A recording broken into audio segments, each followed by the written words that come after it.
I nearly caught up before the song started again. Hi, everybody. Welcome to Morning Brew.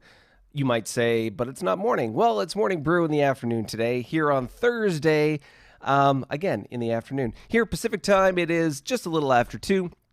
And wherever you are finding yourself in the world, hello to New Zealand already chiming in. And it is morning in New Zealand. So welcome, welcome, and welcome some more. If you're joining us on YouTube or Facebook or LinkedIn Live, wherever you're finding us, thank you so much for joining us. I'm monitoring the chat here on LinkedIn Live, not so much on YouTube or Facebook. But if you wanted to get your 2 cents in, then feel free to join us over on LinkedIn Live. Type in Tony Morrow and you'll find my colorful face, and you can join us on the live right away. I'm really excited today for my guest. I came across Kevin based on his post on LinkedIn. Really, I was scrolling through my feed and I came across this series of kind of funny and out there kind of posts that I thought were really hilarious. And then as I kind of watched him some more, I saw sort of this evolution occur.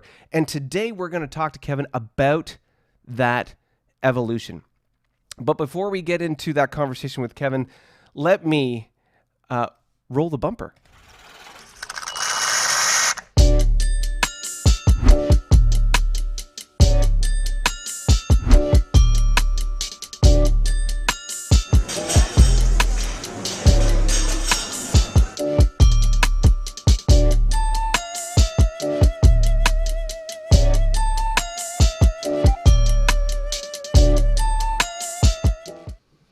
Ladies and gentlemen, boys and girls, I am highly caffeinated, ready to receive and welcome, and I hope you are too, Kevin Logan Jr. Kevin, welcome to the show. Thank you. I really like that. What'd you call that again? The bumper, the intro. I mean, we can call it whatever we like. It's the thing at the very beginning of the show that kind of gets things going. That beat, I was about to start freestyling. Every time I keep hearing that, I kind of want to freestyle, but I love it. I love it. Well, I got to say a full shout out to Epidemic Sound. Those are the folks that produce the various kinds of music that I use on this show, and they are wonderful. Can't say enough wonderful things about Epidemic Sound. So if you're a content creator, feel free to pop on over to them. Not sponsored in any way. Feel free to check them out. But we're not here to talk about Epidemic Sound. We're here to talk about you, Kevin, and the amazing sort of journey that you've been on, and how inspiring that can be, or how it can be educational, at least for those who might watch this show. So I mentioned just in the intro there that I came across your content via LinkedIn, and at first it was funny and then informative, and then I just started watching it as it came in through my feed over the days and weeks, and it started to follow this sort of path. And so maybe before we sort of dive into that, you can give us a quick sort of 2-minute origin story as to who Kevin Logan Jr. is and what got you on this journey on LinkedIn and where you are now. Yeah. Origin story. Oh, man. I won't take it back too far. I am what matters probably most, or what shaped me most, is I am a military brat that had the opportunity to grow up overseas. So I grew up in Japan from the ages of 10 to 17. That really shaped a ton of my life, both not experiencing kind of the prototypical American upbringing, and then experiencing that other side and experiencing all the cultures. So I got a deep dive into the richness of culture, especially from the East, and how rich we know culture to be from there. So that's really the beginnings of it. From there, it's a lot of figuring things out, and a lot of remedial jobs in between. The king of which I am admittedly was, to figure out where it was to get to today. And so that's why I don't want to take too long. I'll try to make this 2 minutes. And so most recently, I've been in talent acquisition, and I was with, after graduating college, I got a job at Amazon. That's a long story how I actually obtained that job. Again, won't go through that, but I got a job at Amazon.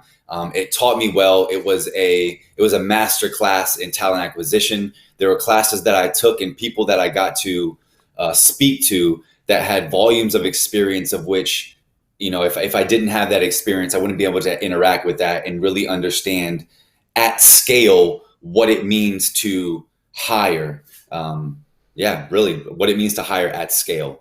What it means to have 200 candidates in your queue at all, every single week, kind of a deal.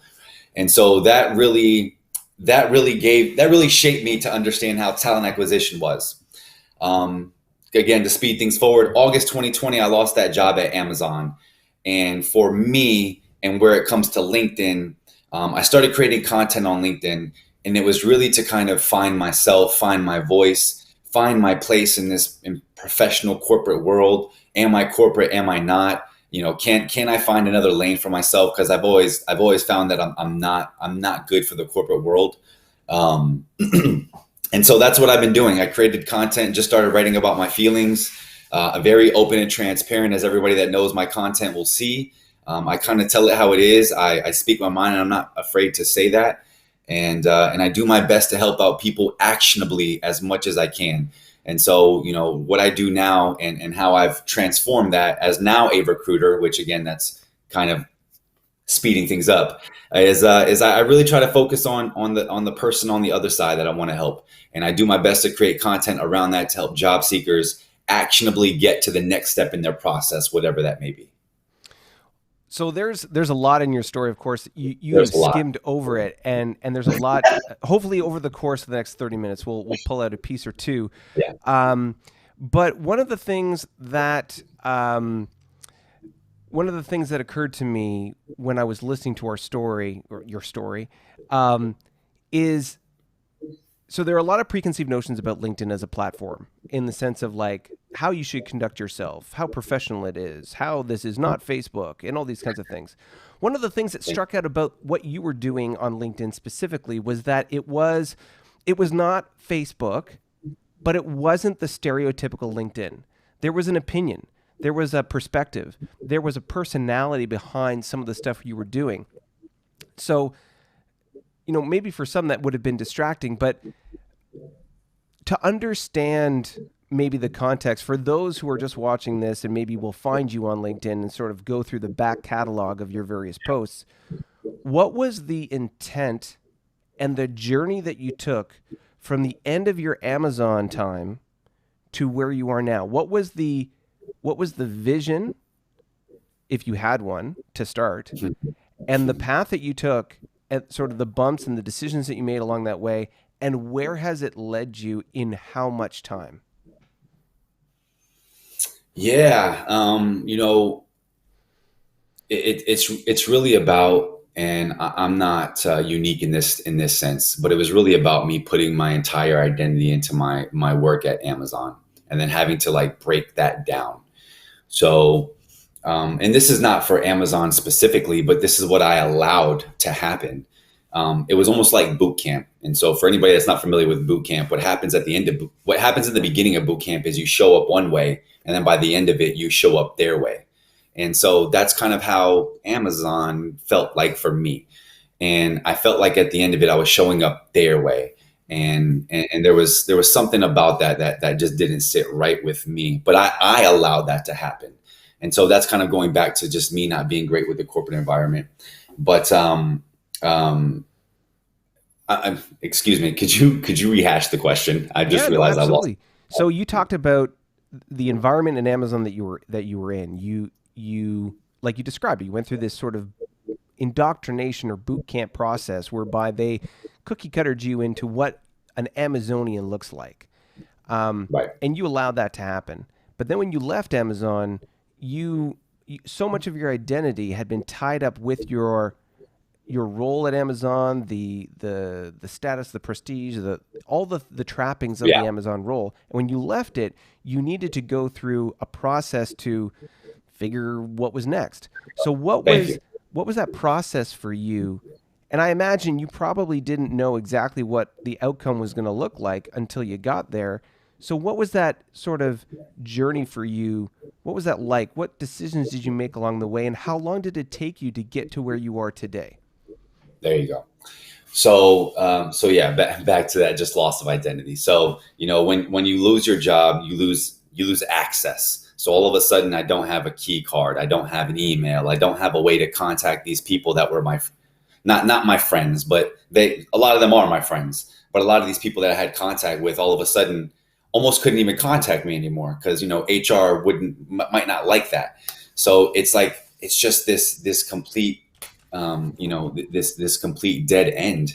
And so you have to kind of pick up the pieces for that for anybody that's been somewhere and felt like they put their identity into something. And so I believe so much in the principles that Amazon put in place, and that's what I allowed to happen. And so to get out of that, I mean, I had to create a new identity, a new identity. It's almost like getting a new identification card, sincerely, because I had to break down how it was that I allowed myself to drink that juice, because I don't find myself to be that kind of person. So how did I allow it to happen? So it was 2.5 weeks, 3 weeks of deep depression, of me sitting in my bed and sitting in different places in our house and just sitting with myself and my thoughts. And so the one thing that I said that I wasn't going to do this time, because I've gone through this process somewhat before, the one thing I said I was not going to do is I was not going to Google the answer. I was not going to ask somebody else. I was not going to call my dad. I was not going to ask my mentor. I was not going to try to find a mentor or none of that. The answer had to come from within me, and however long it took. And so I sat my wife down. I was like, "Hey, is it cool if I don't make money for a while?" And she was like, and I was like, "Hey, I want you to know that at the end of this, it will pay itself off in twofold, threefold." And so she was cool with that, thankfully. Awesome woman. And I did that, and I went through the deep dive process of just asking myself tough questions. Who are you? How do you want to show up? How do you want to communicate with people? Why do you have so much empathy? And questions like why do you find yourself crying at sad movies? Like having to identify the empath in myself, like sincerely going very, very deep into it all, like really getting to some deep identity stuff. But in doing so, and really sitting with myself just hour after hour and talking with myself, in 2.5 to 3 weeks, I had answered those questions. And that may not be the timeline for everybody, but for me, it was 2.5 to 3 weeks. And from there, I could start going. I could start from there because I was a blank slate, because I had given myself the grace and peace to say that you can do whatever you want, but figure it out. And so that's what started me just writing content on LinkedIn. So really it was a process, honestly, of listening to people, of remembering what people have always told me. What are those things that people tell you that you're good at, that you were like, no, that's not right? I've always been told I had the gift of gab. I've always been told I'm a dynamic communicator. I've always been told I'm not scared on video. I've always been told I'm creative AF. I've always been told da da da da da da. And so all those things that all my life I was like, no. I was like, this time I listened, and then I doubled down. And that's what I took to LinkedIn. And so that's when I started posting on LinkedIn. So one of the interesting things about what you just described is you had like a goal in mind. Like, for example, you explained to your wife, like, this is going to pay off in the end. There's a goal or a light at the end of this tunnel. What this tunnel looks like, how high, how low, left, right, whatever corkscrew direction it's going to go, I have no idea. I just know that I'm going to go that way. To that point, you knew what I knew. I knew that what I lacked was confidence. I had everything else. I had the awareness. I have a ridiculous amount of self-awareness. I talk to myself all the time. I'm very keen on knowing exactly who I am. But I didn't have the confidence to know who I am. There's a difference to know who you are, but to actually have the confidence to go out there into the real world and know who you are. And so I needed that, and that was the difference. Sorry, I just wanted to say that. Yeah, no. Well, and I was going to call it fear, but confidence, certainly. The self-assurance in yourself, like you described, knowing who you are, to be able to go forth and then sort of engage in the world, being authentic, not only to yourself, but others can interpret you that way, see you that way, because you're being genuine in how you're coming across. You're not trying to put on the facade of this cookie cutter persona that you're carrying over from somewhere else, that someone else, Right. some other organization sort of molded you into. So you've started, you've gone through this process, you've done a process of self-discovery, and you figured out with confidence who you are. Now what? I love that. There's two things when I went through this process. I woke up and I told myself every day, and the last thing was now what? So the first thing was, oh my gosh, I'm sorry, I'm so tired. Everything that everybody knows, they've learned. Mm. And two, every excuse that you make today will be valid. Now what? And that was me. That was the white space that I had to figure out. The now what was this? In August of 2020, when I lost that job and I had finally gotten a semblance of who I was, I wrote a post, and it was, "Hey community, I just lost my job at Amazon." Because I worked at Amazon, and what you may see happen all the time is people react to people who work at Amazon because other people want to work there, of course. Mm-hmm. And so I had never posted, or that's not true. I had posted, I think, one time a year before, but I hadn't posted in about a year. And so that post was, "Hey, if anybody needs help, please reach out to me and I'll do my best to help you out, because I was in talent acquisition and maybe there's something I know that I can help you with." Mm-hmm. So what I decided was, I had no idea what now what was. All I understood was I needed to help people. Because if there's one thing about me that would always stay true to me, it's that I've always helped people more than I help myself, to the detriment of myself. But I wanted that equation to be different this time. And I wanted to help people help me. And so on the backs of my time and my effort through helping job seekers, it was like 700 likes and 400 people ended up commenting on that post. And I went through those 400 people and I just helped them as much as I could. And so little by little, a lot of those people are still my friends. I talk to them all the time. I spent hours with people, helping them with their resume, helping them with their LinkedIn profile, helping them network, helping them understand that an ATS is a human being, helping them like with anything and everything that I could think of. Any way that I felt like somebody could help me, I needed to help somebody else. But what I didn't understand is I didn't like also, it's not like altruistic. Let's be real. That was for me. Like that was for me helping other people. So that's a BS if I said that it was like all for them. No. It was mostly for me, but out of it I got to help a lot of people and make great friends, which was awesome. When you say it's for you, what was it about that was for you? Finding my voice, finding confidence. So I said this equation. The equation is time plus activity plus continuous improvement equals confidence. And so that's what I got. And so that free, even though it was free and I wasn't getting paid for it, it was still experience. I was still actually getting on a phone and talking to these people. I was having to create chit chat, create small talk, and actually communicate in ways that was effectually helping people. And these people came from all walks of life. I help VPs at places. I help associates at places. So I really had to stretch and span. And, there's a lot I wanted to help. So that meant I had to get to my resources. I had to do deep dives myself. I had to figure things out, because when somebody would ask for my help, they would expect that I would know. And I would be honest and say, "Hey, I don't know, but I'm going to find out." And they were okay with that. So that was the allowance that oftentimes you don't get at a corporation. "Hey, I don't know, but I'm going to find out." I say this in every interview I go to now. I never had the confidence to say this before, and I'm pretty sure it's why I've gotten 10 jobs in the last 6 months and have turned 8 of them down. It's because I'll say this. Oh my God, I just lost my train of thought. Oh my God. It's all good. So you've had this thing that you want to say to people when you go into an interview, the thing that you want to say that you never had the confidence to say before, but you figured this thing out. This is the gem, the nugget, the special sauce that has landed on your table offers of jobs numbering in the double digits, of which you've said no to the majority of them, obviously. But that Yes. thing is what? I can't remember. Completely lost my train of thought. Talk about a cliffhanger. Oh my goodness. Okay, Yeah, well for we'll come context, back to guys, that. I'm sitting on 2 hours of sleep, so forgive me. It's all good. It's all good. So you've gone through.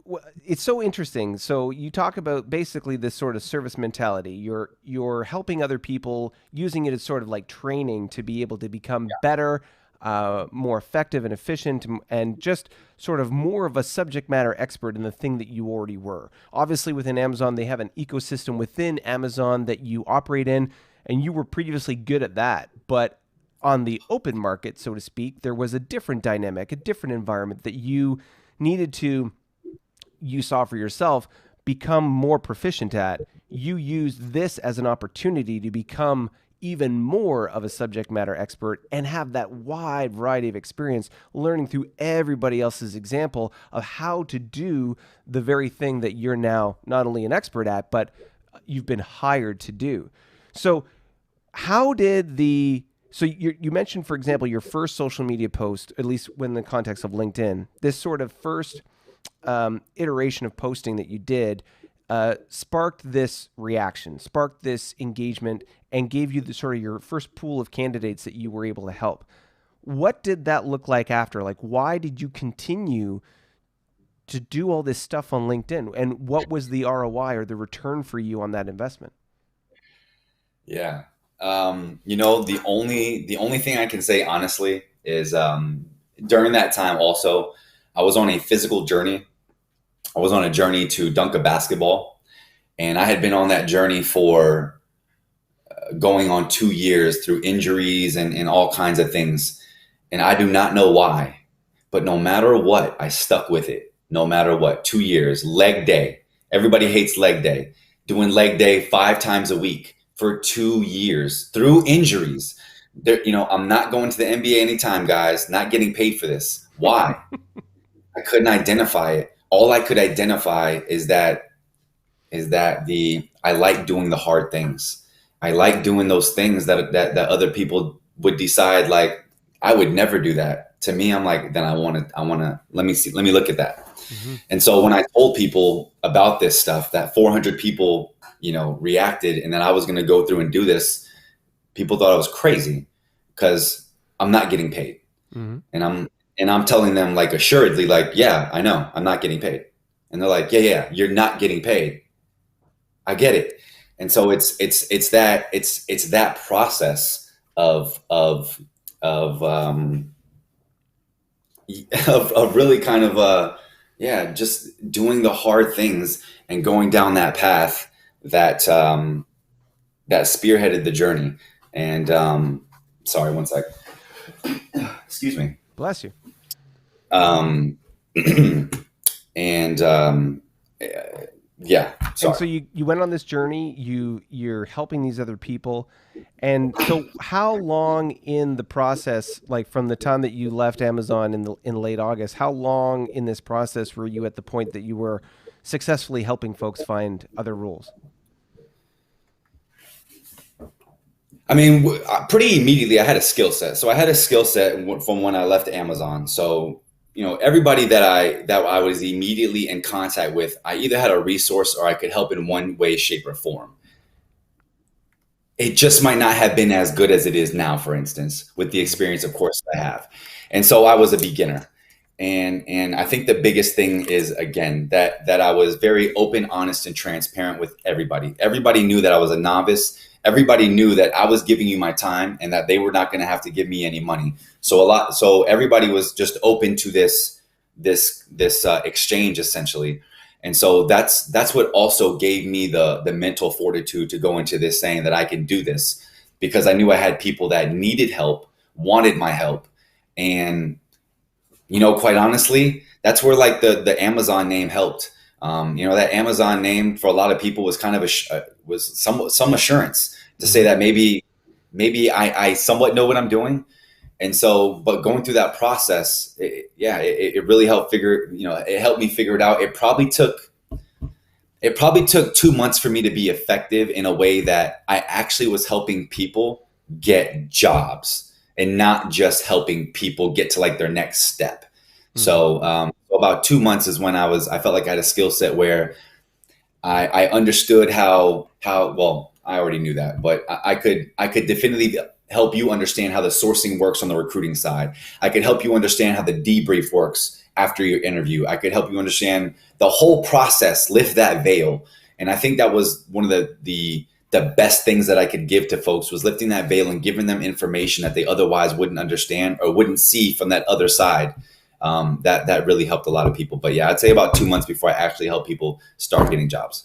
So 2 months in, you're helping other people get jobs, but you're still looking. Like you're still without a role, Yeah. without a paid gig. So Yeah. you're helping all these other people get a job. Why, at the 2 month mark when you're being successful for others, what does that tell you? Why are you still posting on LinkedIn in the way that you are? Like it's not just straight up, like for example, you're not giving profiles on roles and jobs and matching people up. Your posts are like personality driven. They're entertaining. They're colorful. They're opinionated. Why are you still doing posts like that or having content like that on LinkedIn? How is that helping your overall objective, your goal, your destination that you're going to? Yeah. The branding that I just I'm not a big fan of the personal brand. I totally get it, and I understand, but a personal brand is really just you being you, right? Like it's not a brand, it's just you being you. um I think it's so important that people see personality. I think it's so important that people see opinions, that you can be you. The biggest thing, and uh, the reason why I was the king of remedial jobs is because I didn't understand those things. I had nobody to show me a way. I had nobody to tell me that these feelings I have inside are okay. I had nobody to tell me that the opinions I have are actually good opinions. I had nobody to tell me any of those things. And so I like to show the journey because I want to show people that there is a different way that you can do it and still have success. So, marketing is know, like, and trust. You don't, you can't, you can expedite that. It's called Clubhouse. That's another story. But other than that, you can't expedite somebody trusting you.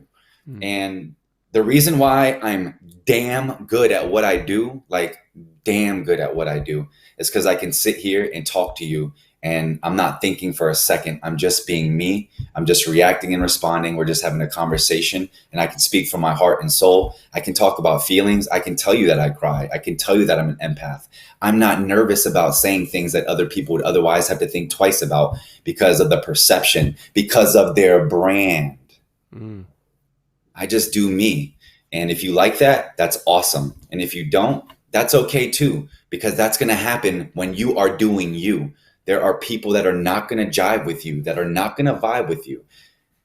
You know when you are being your best you because you are going to have haters. It's going to happen. It's just you can't conform to everything. But so many So people are afraid of the haters. So many people are afraid of the judgment, the I used to be potential so negative afraid, consequences. so afraid.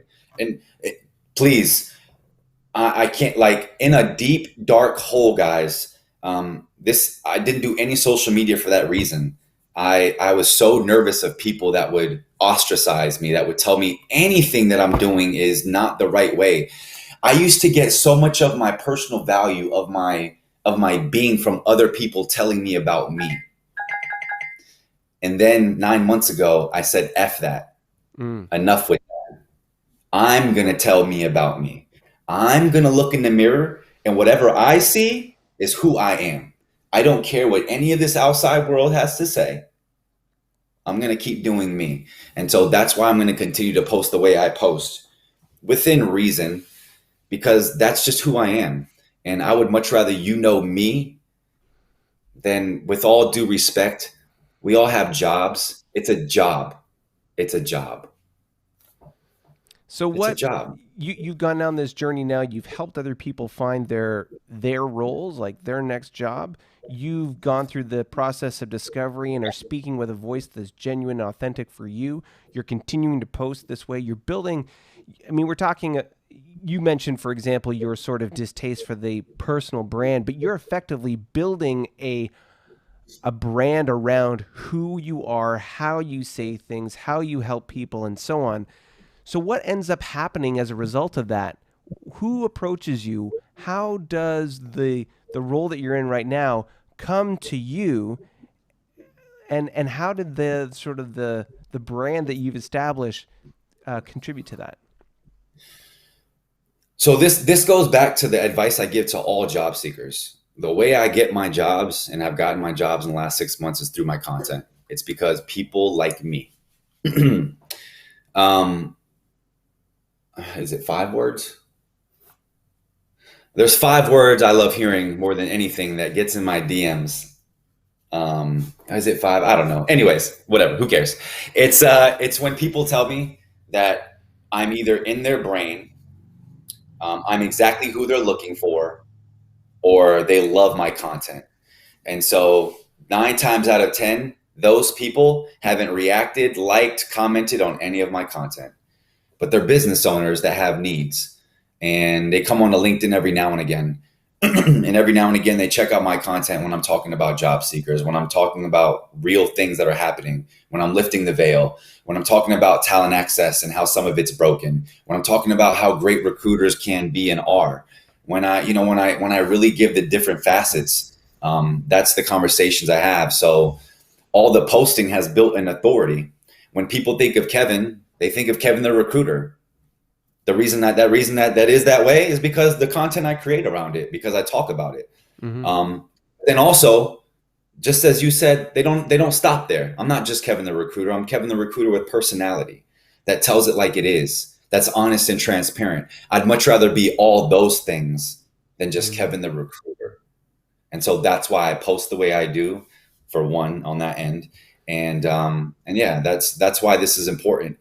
For any employer who would, I think Joel Lalji, who is a recruiter, beat this in the head. For any employer that doesn't see your employees posting in this way, being, if they're being as professional as they can for you, however you want that to be, but they're putting their voice out there, they're creating a community, they're building this up. That's employer branding.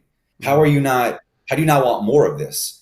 My employer right now, he loves that I do this. I mean, granted, he's kind of into this as well, but everybody I talk to, and the reason why I get going back to the reason why I got those 8 jobs, it's because of this. Mm-hmm. Because when I talk to them about this, I might as well be waving a magic wand and saying abracadabra, because it's like magic. They don't understand. How could you understand how me writing on a platform twice a day, responding in comments, could bring in money? How does that work? Mm-hmm. It's marketing and advertisement. It's no different. But when you talk to people that don't understand it, it's amazing. And I believe that people like me are the future. So let me talk, or let me take the perspective of a cynic, because Kevin, you talk a good game.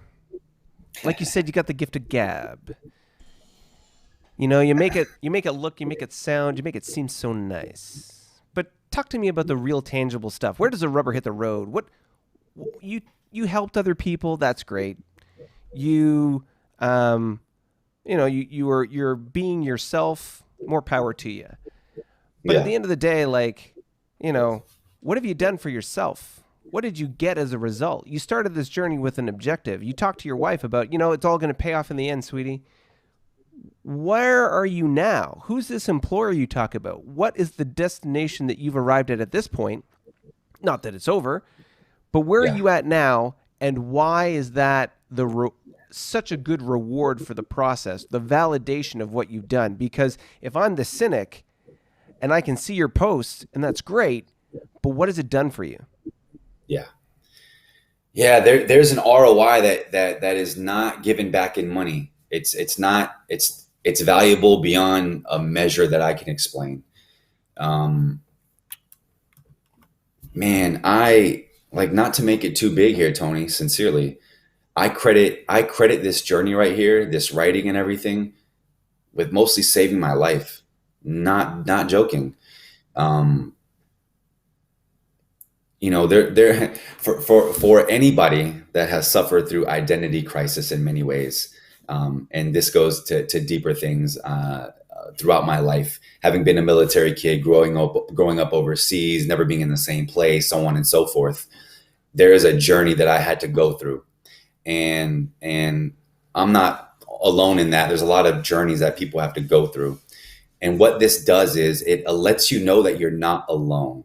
And I think that's one of the biggest keys for me is when I started writing and telling my truths, people were like, "Oh yeah, me too." And here's how, here's why. And they didn't just leave it at the platitudes, "Thank you for sharing." They responded with effectual comments. So I started building real relationships with people. I build real relationships with so many people. I would guarantee there's probably 700 to 1,000 people that I could probably reach out to in my network and talk to them on the phone like it's like we're just friends. That's awesome. Like that's so amazing to have built that. So the give back, the ROI isn't necessarily in money, although it is too, and I can get to that too. But I mean, my public speaking skills are amazing compared to what they were. Are you kidding me? My writing skills are amazing compared to where they were. My copywriting skills are amazing compared to where they were. My marketing brain is so much more efficient. It thinks so much more clearly in terms of know, like, and trust, in terms of how to get you from point A to point B. My editing skills are so much better. My ability to put on a video and not care about anything but just create is it's so amazing, because I can't tell you how many times I would delete a video 47, 50 times before I got the right video, whereas now it's just like that. Mm. Those things, those are the intangible ROI things that it's hard to measure. But all taken together, you have a skill set that's deployable, that's marketable. And so that's what I built. And so that's what I deployed. I didn't realize that I was doing all this stuff. I've been ghostwriting. I copyrighted. I was helping out with investor decks, sponsor decks. I was recruiting for Series A, Series B startups, for large conglomerates, for VPs, for associates. Like I'm doing all in 6 months. I'm doing all these things. I'm getting my hands dirty in all these things. And then you package it. And then I packaged it, and that's the 8 jobs. And the one that I'm gonna proudly be able to talk about here very soon that I accepted, that is quadruple the amount I've ever made. And after I did the math, no, excuse me, that's a lie. That's a lie. It's triple the amount that I've ever made. And but more than that, like so much more than that, it puts me in a place where every day when I wake up, I am excited to go to work, like super duper excited. I'm so excited to build what we're building, and I have not felt that in a long time. And there's something so amazing about that, and I get to do it all from right here and be more present with my family. It gives me the opportunity to be more present with my family. So yeah, I don't have to build somebody else's dream. It's awesome. That's a really interesting sort of final spot to think on, which is so many of us in the world, maybe those who are watching this show who are on LinkedIn, live and breathe in a world where the job is just a job. It's a grind. It's a thing I show up to and I dread it in the morning. I'm thankful to go home on Friday and have a weekend away from it. It's something I don't necessarily enjoy. And that's just a reality for so many of us. But what you've described is a place in life where you set this by doing all the things that you described. You were authentic in social media in a way that was professional, but nonetheless opinionated and insightful as Gotta to plant your. your flag. Sorry, say again.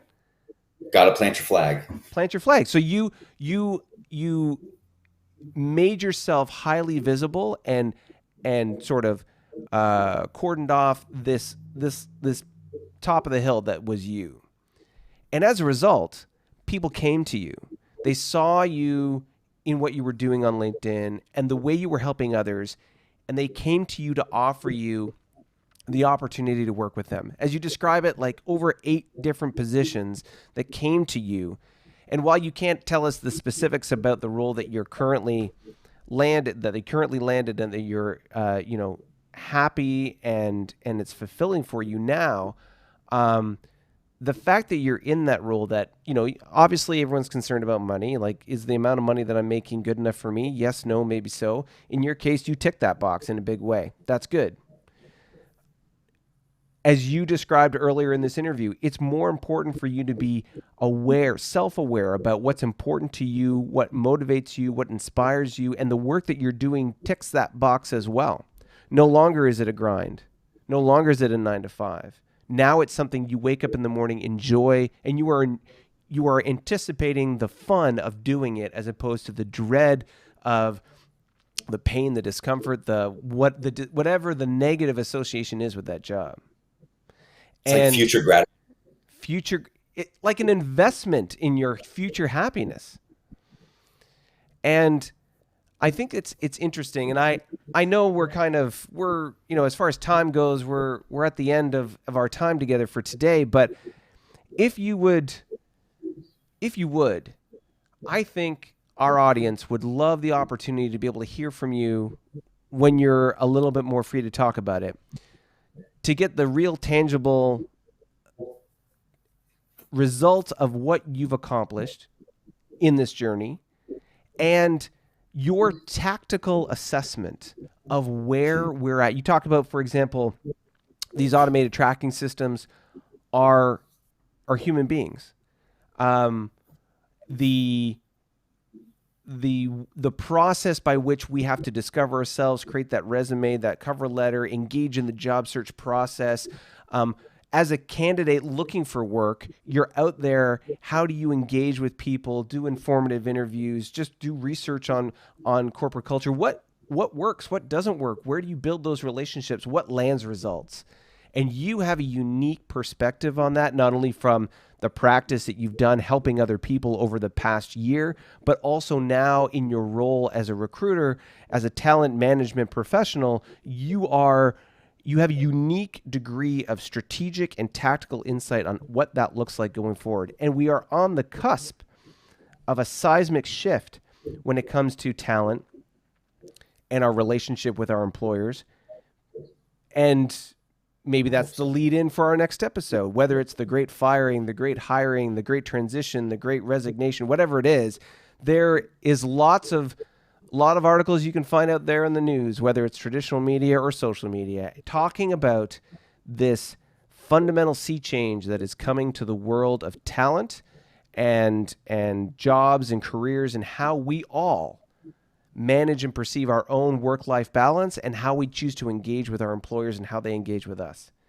So I hope that we can bring you back at some point before the end of the summer, perhaps, to talk about that as we get into the fall. But I guess, Kevin, for those who have heard this story, who are curious or inspired, or you've kind of piqued an itch that they want to scratch, how do they reach out to you, connect with you, and find out more about you? Not probably. The best place is LinkedIn. It's the channel. It's my social media. That's my jam. There are a couple other social media channels, but I do not frequent them at all. LinkedIn is where I create my content. That's my community and where I really interact. So you can certainly catch me on LinkedIn, Kevin Logan Jr. Please feel free to look me up. I'd love to connect. For those of you who are joining us on LinkedIn Live, you will see that Kevin has actually already commented in the comments, and you can click on his profile pic, and it will take you there. If you're joining us on Facebook or on YouTube, then feel free to head over to LinkedIn, looked up Kevin Logan Jr., and after this broadcast, we will put in the notes the contact information for Kevin. Kevin, it's been a real pleasure having you on the show today. Is there anything last nugget, last piece that you want to leave us with? Yes, absolutely. Firstly, greatly appreciate you having me on as well. Absolute pleasure. Again, I really love this setup. I definitely looking forward to being back on. And just want to thank everybody at home that took some time to listen and respond. Greatly appreciate you guys as well. Yeah, everybody have a great day. All right, everyone. Thank you so much for joining us here on Morning Brew. Kevin, thank you so much for joining us. We will roll the outro, and we'll see you next time here on Morning Brew.